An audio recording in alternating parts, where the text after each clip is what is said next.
పడతాదో చూడండి. రెక్కల గలవారంతా ఎగురుచుండే పైకెగలాగలరేమో పరికించుడి. జాయ్ జాయ్ జాయంత్రి యేసు దిగివచ్చుచుండే. ఆయన పరలోకము నుంచి మధ్యాకాశంలోకి దిగొస్తాడు. ఆయన అక్కడికి వచ్చి బూర శబ్దమును మోగించగానే ఆ శబ్దము ఎవరికి వినబడుతుందో మొదటిగా ఎవరు లేస్తారంట? మృదులైన వారు లేస్తారు. తర్వాత మనము రెక్కలు వస్తాయట. రెక్కలు వస్తే మనల్ని తీసుకెళ్ళడానికి దేవుడు ఏమి వాహనాలు పంపించాడటండి?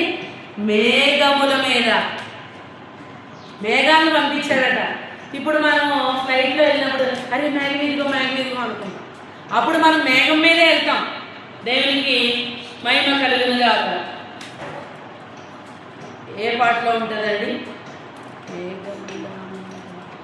యేసు రాజుగా వచ్చుచున్నాడు, భూలోకమంతా తెలుసుకుంటారు.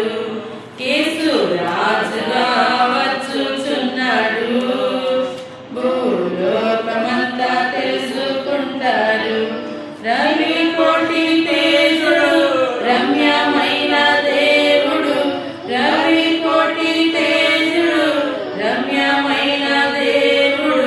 రారాజుగా వచ్చుచున్నాడు, యేసు రారాజుగా వచ్చుచున్నాడు, యేసు రాజుగా వచ్చుచున్నాడు, భూలోకమంతా తెలుసుకుంటాడు.